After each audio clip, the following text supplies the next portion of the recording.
हिम्मत मरदा मदद खुदा ਇਹ ਅਕਸਰ ਜ਼ਰੂਰ ਕਿਸੇ ਸ਼ਾਇਰ ਨੇ ਇਹ ਲਾਈਨਾਂ ਜ਼ਰੂਰ ਲਿਖੀਆਂ ਨੇ। ਪਰ ਸਾਡੇ ਨਾਲ ਇੱਕ ਇਹੋ ਜਿਹੀ ਮਹਿਲਾ ਹੈਗੀ ਆ ਜੋ ਈ ਰਿਕਸ਼ਾ ਚਲਾ ਕੇ ਆਪਣੇ ਪਰਿਵਾਰ ਦਾ ਪਾਲਣ ਪੋਸ਼ਣ ਕਰਦੀ ਹੈ, ਕਿਉਂਕਿ ਦੀਵਾਲੀ ਨੇੜੇ ਆ ਰਹੀ ਹੈਗੀ ਆ। ਹਰੇਕ ਜਿਹੜਾ ਹੈਗਾ ਆਪਣੇ ਪਰਿਵਾਰ ਦੇ ਲਈ ਹੱਸੀ ਖੁਸ਼ੀ ਦੇ ਲਈ ਤਿਉਹਾਰ ਮਨਾਉਣ ਦੇ ਲਈ ਜ਼ਰੂਰ ਜਿਹੜਾ ਮਿਹਨਤ ਕਰਦਾ ਹੋਇਆ ਨਜ਼ਰ ਆ ਰਿਹਾ ਹੈਗਾ। ਪਰ ਜਿਹੜੇ ਹੈਗੇ ਆ ਈ ਰਿਕਸ਼ਾ ਤੁਸੀਂ ਦੇਖ ਸਕਦੇ ਹੈਗੇ, ਉਹ ਮਹਿਲਾ ਸਾਡੇ ਕੋਲ ਖੜੀ ਹੈਗੀ ਆ। ਈ ਰਿਕਸ਼ਾ ਉਹਨਾਂ ਨੇ ਨਵੀਂ ਕਢਾਈ ਹੋਈ ਹੈਗੀ ਹੈ। ਕਹਿੰਦੇ ਇਹ ਈ ਰਿਕਸ਼ਾ ਜਿਹੜੀ ਹੈਗੀ ਆ ਉਹ ਲੋਨ ਤੇ ਲੱਤੀ ਹੋਈ ਹੈਗੀ ਆ। ਸੋ ਕਿਸ ਤਰ੍ਹਾਂ ਦੇ ਨਾਲ ਉਹ ਜਿਹੜਾ ਹੈਗਾ ਪਟਿਆਲੇ ਦੇ ਵਿੱਚ ਪਿਛਲੇ ਲੰਮੇ ਸਮੇਂ ਤੋਂ ਈ ਰਿਕਸ਼ਾ ਜਿਹੜਾ ਚਲਾਉਣ ਦਾ ਕੰਮ ਕਰ ਰਹੇ ਨੇ।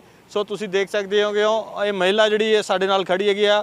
ਇਹਨਾਂ ਨਾਲ ਗੱਲਬਾਤ ਕਰਨ ਦੀ ਵੀ ਕੋਸ਼ਿਸ਼ ਕਰਦੇ ਹੈਗੇ ਆ ਕਿ ਜਿਹੜੇ ਈ ਰਿਕਸ਼ਾ ਚਲਾਉਂਦੇ ਨੇ ਅਤੇ ਆਪਣੇ ਜਿਹੜੇ ਪਰਿਵਾਰ ਦਾ ਜਿਹੜਾ ਹੈਗਾ ਪਾਲਣ ਪੋਸ਼ਣ कर रहे ने। सो गलबात करने की कोशिश करते हैं। हाँ जी, की ना जी थोड़ा? रुखसाना परवीन। रुखसाना जी, बात कहते हिम्मत मरदा मदद खुदा, मतलब कि एक लाइना किसी शायर ने जरूर लिखे ने, पर किन्ने हिम्मत कर रहे हो, किन्ने मेहनत कर रहे हो? शुरुआती दौर कहा जा रहा है?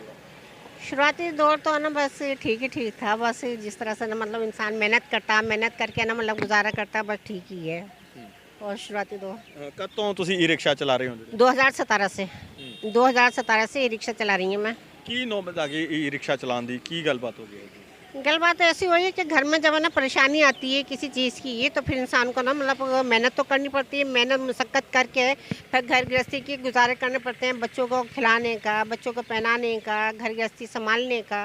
फिर तो ना मतलब करना पड़ता है मेहनत मजदूरी करके बच्चों को परवरिश करी। अभी है कि बच्चों की परवरिश करके अच्छा ना बच्चों को मतलब जिम्मेदारी संभाल दी। सो ਕਿੰਨਾ ਕਿਹੜਾ ਸ਼ਡਿਊਲ ਰਹਿੰਦਾ ਹੈਗਾ ਜਿਹੜਾ ਹੈਗਾ ਤੁਸੀਂ ਈ ਰਿਕਸ਼ਾ ਚਲਾਉਂਦੇ ਹੋ? ਕਿਹੜੀਆਂ ਮਜਬੂਰੀਆਂ ਆਈਆਂ, ਕਿੰਨੀਆਂ ਕੁ ਦਿੱਕਤਾਂ ਆਈਆਂ ਈ ਰਿਕਸ਼ਾ ਦੇ ਵਿੱਚ? ई रिक्शा में दिक्कत मेरे को ये आई थी कि जब ई रिक्शा चलाने लगे तो टेम्पो वाले डीजल वाले जड़े हैं ना, उन्होंने बहुत परेशान करा था हमें। मतलब ये कि हमारी चाबी भी निकाल लेते हैं, रिक्शा नहीं चलाने देते। कहते तुम रिक्शा चलाओगे ना तो तुम्हारे को देख के और भी रिक्शा चलाएंगी, औरतें भी, बाकी जेंट्स भी, हमारा काम है ना ख़त्म हो जाएगा ई रिक्शा से। पर हमने है ना मतलब पुलिस वालों के पास गए, इंस्पेक्टर के पास, मतलब वो पुष्पा है इंस्पेक्टर, उनके पास गए। उन्होंने भी है ना मतलब इतना वो नहीं दिया, हमें हौसला नहीं दिया। यही कहते रहे लेडीज़ पुलिस भी कि तुम ऐसा करो, घर में काम करो, तुम ऐसा करो, लोगों के बर्तन मांज दो। मैंने कि मैडम हमने लोन लिया है, लोन में इसमें किस तरह पूरा हो जाएगा जो हम बर्तन मांजेंगे लोगों को जाके? तो हमने तो किस्त भरनी है, या तो ऐसा करो टेम्पो वालों से कह दो किस्त भरें और हमारे घर में राशन डाल दें, फिर हम ना छोड़ देते हैं। तो ये है ना मतलब नहीं माने, मतलब फिर भी हमें तंग करते रहे। फिर हमने इनको मीडिया वाले थे तो उनसे कह के ना फिर अखबार में निकलवाई थी टेम्पो वालों की। फिर उन्होंने अखबार में जब निकाली ना, फिर ये थोड़े ठंडे हो गए। तो हम 2 लेडीज़ थे, 2 लेडीज़ चला रहे थे, एक पिंकी थी एक मैं थी। तो ये अब फिर कुछ नहीं कहते थे, पर कभी कभी इनका दिमाग ख़राब होता था, फिर मतलब तंग करने लगते थे। फिर अगर वो हमसे लड़ते थे, लड़ाइयाँ करते थे, मतलब गाली से ना मतलब लड़ाइयाँ करते तो गाली भी हम देते थे। जब वैसे मुँह से लड़ाई करते तो मुँह से ही बोलते, पर ऐसी पीछे नहीं हटे, सवारी उठा उठा के लेके जाते थे। बस अड्डे भी राजेंद्रा भी जी। सो घर ਦੇ ਵਿੱਚ ਘਰ ਦੇ ਕੀ ਕਰਦੇ ਸੀ? मेरे घर के लेडीज़ टेलर थे, जेंट्स टेलर।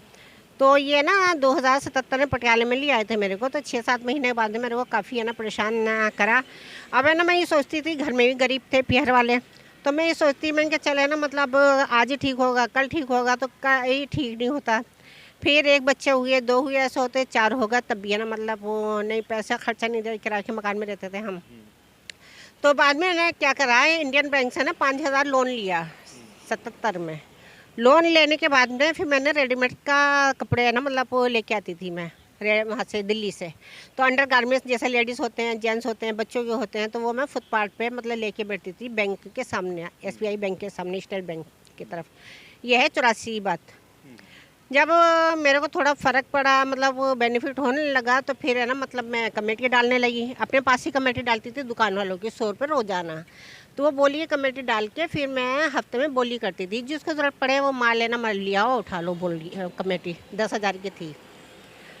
तो वो है ना मतलब ऐसे करते करते फिर हमने और आगे जैसे 20,000 की 30-40,000 की डालते रहे। इस तरह से मतलब लॉटरी डाल के फिर जो तिप्ती बैठे होते हैं स्टॉल लगा के, तो हम स्टॉल के बीच में बैठने लगे। फिर लुधियाना से दिल्ली से माल लेके आते थे, गर्मी का के ई रिक्शा के लिए 2017 में 15 अगस्त में फिर है ना मतलब मैं ई रिक्शा डाला है। ई रिक्शा जब चलाने लगी मैं तो मेरे को थोड़ा सा 500-700 हज़ार रुपये कमाने लगी। फिर मैंने दूसरा ई रिक्शा लिया, दूसरा ई रिक्शा लेके किराए पे दिया। किराए पे देने के बाद में ना एक मैं चलाती एक किराए पे मतलब होता जाता था। उसके बाद में ना फिर जो अपने ऊपर जो कर्जे कुर्जे थे वो ना मतलब दिए, मतलब 5-7 लाख का कर्जा हो गया था वैसे ही घर की परेशानी में वो दिया। फिर उसके बाद में लॉकडाउन लग गया। लॉकडाउन के बाद में मैंने एक ई रिक्शा बेच दिया क्योंकि किराएदार जो थे सही तरह नहीं चलाते थे। फिर एक ई रिक्शा मैंने एक रखा अपने पास, वो मैं चलाने लगी और वो भी 7-8 साल चलाया। अभी मैंने तीसरा ई रिक्शा लिया, तो इससे मेरी है ना गुजारा अच्छा चल रहा है। मैं चला रही हूँ। मतलब बेटियों को अगर मैंने देना होता, तीर त्योहार देना होता, कपड़े लत्ते देने होते, वो कहीं दुख सुख में भी जाना होता, वो भी खर्चा करती हूँ मैं। अपना दवाई का भी खर्चा करती हूँ, बाकी अपना ना लोन का भी देती हूँ मैं। पोती पोतों को भी है ना मतलब देती रहती हूँ मैं, अगर उनको दुख सुख होता है तो। जैसे दिवाली आ रही है, दिवाली की तैयारी करनी होती है, काफ़ी खर्चा होता है। वो भी दिवाली का भी है ना कर रहा है, जो पटाखे होगा, मिठाई होगा, कपड़े होगा, बच्चों को ले आना होता है, तो वो भी है ना मतलब करती हूँ। महिलाओं को क्या कहना चाहोगे, क्योंकि आप एक महिला होकर ई रिक्शा चला सकती है, मेहनत करने में कोई शर्म नहीं होती, और क्या ऐसा आप कहना चाहते हो महिलाओं को? महिला को ये कहना चाहती हूँ कि देखो अपने पैरों पे स्टैंड हो। दूसरों के घर में जो भी काम करते हो तो कोई फ़ायदा नहीं है, सैलरी भी अगले कम देते हैं। अगर तुम रिक्शा चलाओगे तो अपने बच्चों का परवरिश भी करोगे, अपना भी गुजारा करोगे, ऊपर से है ना मतलब आगे बढ़ोगे, तरक्की करोगे आगे। बाकी जब जेंट्स तरक्की इतना कर रहे हैं तो महिला वैसे है तकरीबन 10-12-15 तो हो गई हैं। और आगे बढ़ो और है ना तुम अपना पैरों पे स्टैंड हो। ਜੀ ਸਰਕਾਰ ਕੋ ਵੀ ਜੇ ਸਰਕਾਰ ਦੀ ਗੱਲ ਕੀਤੀ ਜਾਵੇ, ਸਰਕਾਰ ਨੂੰ ਵੀ ਕੋਈ ਨਾ ਕੋਈ ਮਹਿਲਾ ਵਾਸਤੇ ਜਿਵੇਂ ਤੁਸੀਂ ਕਰ ਰਹੇ ਹੋ ਕੋਈ ਸਬਸਿਡੀ ਵਗੈਰਾ ਦੇਣੀ ਚਾਹੀਦੀ ਹੈ ਕਿ ਇਸ ਚੀਜ਼ ਨੂੰ ਲੈ ਕੇ ਬੈਂਕਾਂ बिल्कुल बिल्कुल देनी चाहिए सरकार को, मतलब सब्सिडी देना चाहिए जो महिलाओं को है ना मतलब कुछ मिले तो महिला भी है ना थोड़ा सा किराए किस्त देनी है ना, उनको मुश्किल नहीं पड़े। कि कई बार ऐसा होता है परेशानी कोई भी आ जाती है तो किस्त देना बड़ा मुश्किल हो जाता है। तो उनको के मतलब देना चाहिए, 20-30 हज़ार का सब्सिडी देना चाहिए था। कई बार इंसान ऐसा होता है बीमार होता है, नहीं है ना नहीं रिक्शा चलाता है, तो फिर उनको तो किस्त जानी है बैंक वाले, नहीं तो फिर ब्याज लगा देते हैं।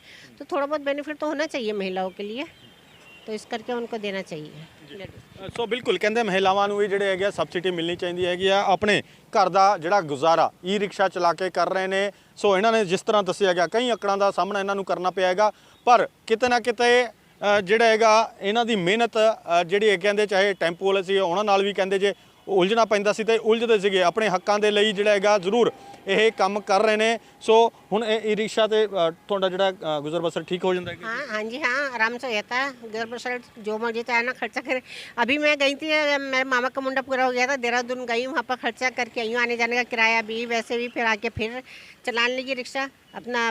ਕਿੰਨੇ ਟਾਈਮ ਚਲਾਉਂਦੇ ਹੋ ਰਿਕਸ਼ਾ ਜਿਹੜਾ? 11 बजे से 11 बजे से लेके मैं 4-5 बजे तक चलाती हूँ, कई बार 10 बजे किस निकल। तरह ਦੀਆਂ ਸਵਾਰੀਆਂ ਹੁੰਦੀਆਂ, ਲੇਡੀਜ਼ जेंट्स? जेंट्स सारे आते हैं। बाकी है ना ऐसी नशे वालों को नहीं बुलाते, बिठाते हैं ना, शराबी हो या नशे करा हो उनको नहीं बिठाते हैं।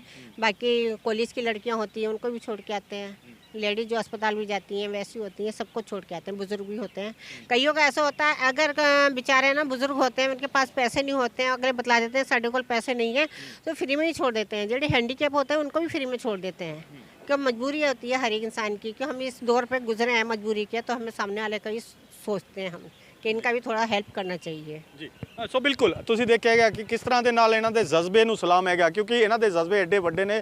ਕਹਿੰਦੇ ਅਸੀਂ ਉਹ ਮਜਬੂਰੀ ਦਾ ਜ਼ੋਰ ਜ਼ਰੂਰ ਦੇਖਿਆ ਹੈਗਾ, ਪਰ ਚਾਹੇ ਕੋਈ ਬਜ਼ੁਰਗ ਹੈ ਉਹਦੇ ਕੋਲ ਪੈਸੇ ਨਹੀਂ ਹੈਗੇ, ਹੈਂਡੀਕੈਪਟ ਹੈਗਾ ਉਹਦੇ ਕੋਲ ਪੈਸੇ ਨਹੀਂ ਹੈਗੇ, ਉਹਨਾਂ ਨੂੰ ਅਸੀਂ ਫ੍ਰੀ ਜਿਹੜਾ ਸਫ਼ਰ ਦੀਆਂ ਸੇਵਾਵਾਂ ਜ਼ਰੂਰ ਉਹਨਾਂ ਨੂੰ ਦਿੰਦੇ ਹੈਗੇ ਆ, ਕਿਉਂਕਿ ਅਸੀਂ ਉਸ ਗਰੀਬੀ ਦੇ ਦੌਰ ਤੋਂ ਨਿਕਲੇ ਹੋਏ ਹਾਂ। ਹੁਣ ਈ ਰਿਕਸ਼ਾ ਚਲਾ ਕੇ ਜਿਹੜਾ ਹੈਗਾ ਆਪਣੇ ਘਰ ਦਾ ਗੁਜ਼ਰ ਬਸਰ ਕਰ ਰਹੇ ਨੇ, ਪਰ ਕਹਿੰਦੇ ਦੀਵਾਲੀ ਜ਼ਰੂਰ ਹੈਗੀ ਆ, ਮਿਹਨਤ ਕਰ ਰਹੇ ਹੈਗੇ ਆ, ਔਰ ਆਪਣੇ ਬੱਚਿਆਂ ਦੇ ਲਈ ਜਿਹੜਾ ਹੈਗਾ ਮਠਾਈਆਂ ਵਗੈਰਾ ਪਟਾਕੇ ਵਗੈਰਾ ਇਹੀ ਈ ਰਿਕਸ਼ਾ ਚਲਾ ਕੇ ਅਸੀਂ ਉਹ ਇਕੱਠੇ ਕਰਕੇ ਪੈਸੇ ਜਿਹੜੇ ਆ ਉਹ ਆਪਣੇ ਬੱਚਿਆਂ ਨੂੰ ਵੀ ਦਿੰਦੇ ਹੈਗੇ ਆ। ਹੋਰ ਵੀ ਅਪਡੇਟ ਦੇ ਲਈ ਦੇਖ ਰਹੇ ਹੋ ABP ਸਾਂਝਾ ਨਾਲ ਭਾਰਤ ਭੂਸ਼ਣ ਦੀ ਵਿਸ਼ੇਸ਼ ਰਿਪੋਰਟ।